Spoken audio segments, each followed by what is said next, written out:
Hello students, आज हम लोग बात करेंगे एसिड एंड बेसिस के बारे में। हमारे फार्मास्यूटिकल एनालिसिस में मैंने पहले ही बताया है कि हमारा जो पहला चैप्टर है टाइट्रेशन का, एनालिसिस का, वो है एसिड बेस्ड टाइट्रेशन। तो एसिड बेस्ड टाइट्रेशन को समझने से पहले हमें ये पता होना चाहिए कि एसिड क्या होता है और बेस क्या होता है।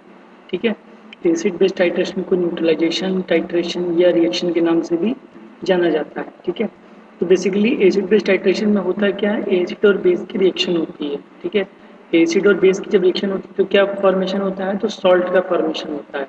तो एसिड और बेस की जब रिएक्शन होती है तो सॉल्ट का फॉर्मेशन होता है। इस तरीके की रिएक्शंस को हम लोग क्या बोलते हैं, इसको हम लोग बोलते हैं न्यूट्रलाइजेशन रिएक्शंस। ठीक है, तो चलिए अब हम स्टार्ट करते हैं एसिड और बेस के बारे में ब्रीफ इंट्रोडक्शन।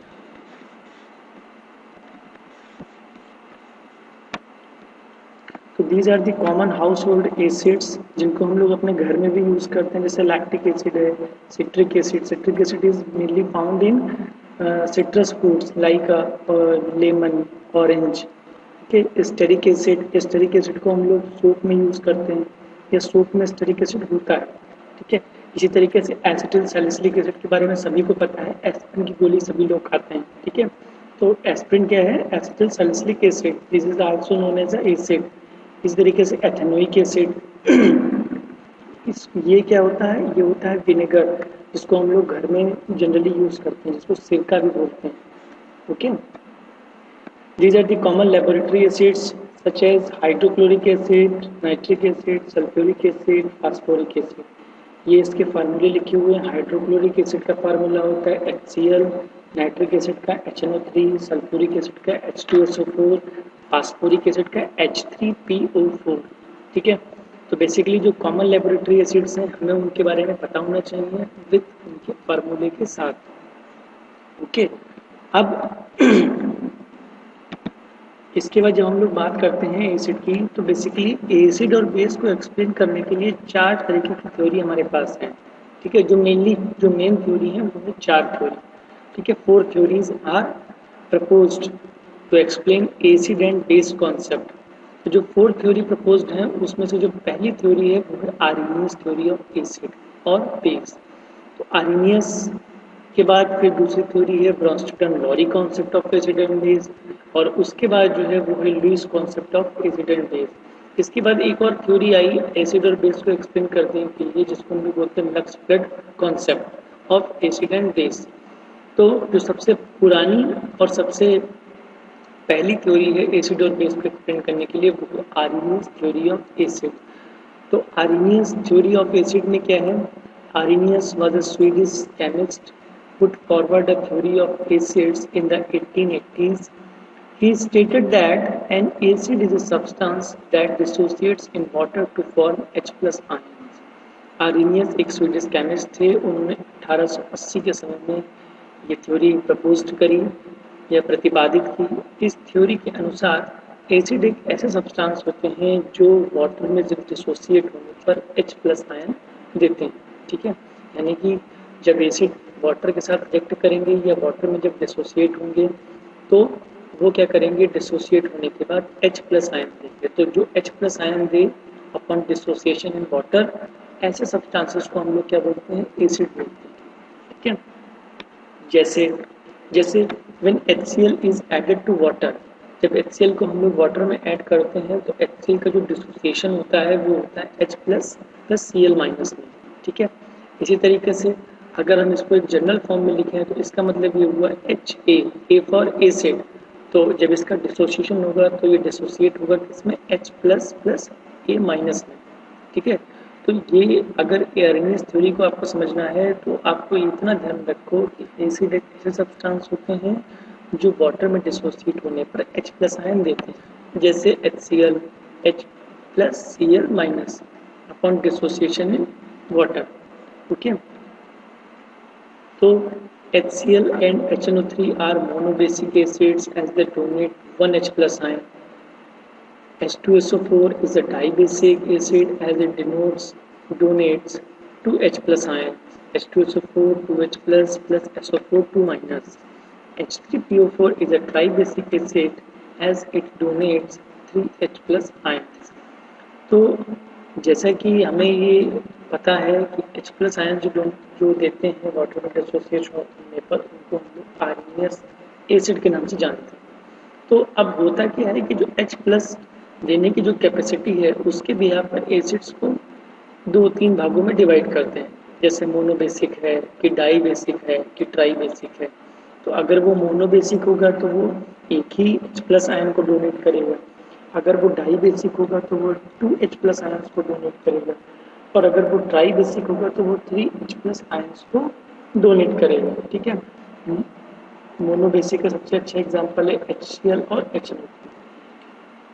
H2SO4 का सबसे अच्छा एग्जांपल है डाई बेसिक का अच्छा एग्जांपल है H2SO4, या ट्राई बेसिक का अच्छा एग्जांपल है H3PO4, या H3PO4 is an example of tri-basic acid because it donates 3H+ ions in water upon dissociation।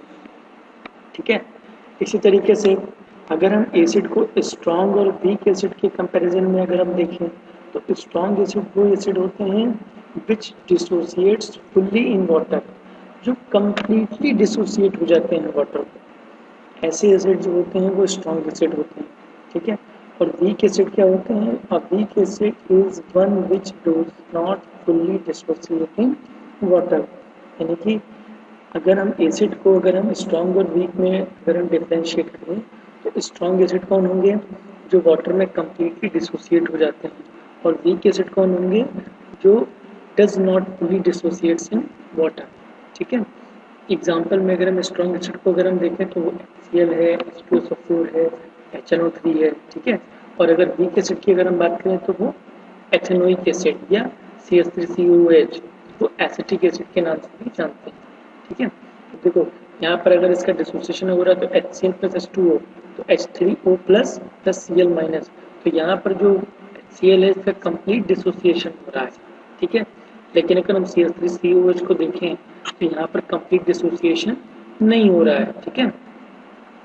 अच्छा, ये H3O+ जो है इसको बोलते हैं हाइड्रोनियम आयन। तो यहाँ से एक हाइड्रोनियम आयन का कॉन्सेप्ट आया। ठीक है। हाइड्रोनियम आयन कॉन्सेप्ट क्या है वो चलो बाद में बताएंगे, पहले ये देख लो। These are the common household bases. अब बेसिस की अगर हम बात करें तो मैग्नीशियम हाइड्रोक्साइड है, अमोनिया है, कैल्शियम हाइड्रोक्साइड है, सोडियम हाइड्रोक्साइड है, सोडियम हाइड्रोजन कार्बोनेट, जिसको बेकिंग सोडा के नाम से भी जानते हैं। इसको खाने में बहुत ज़्यादा यूज़ किया जाता है। These are the common laboratory bases: sodium hydroxide, calcium hydroxide, ammonia, sodium carbonate. The formula of sodium hydroxide is NaOH, calcium hydroxide is CaOH double twice, ammonia is NH3 and sodium carbonate is Na2CO3। ठीक है। ये common laboratory basis हैं जिनके फार्मूले आपको याद होने चाहिए, और ये इस सेमेस्टर के प्रैक्टिकल में मोस्टली यही एजेंट आपके लिए यूज होंगे। ठीक है।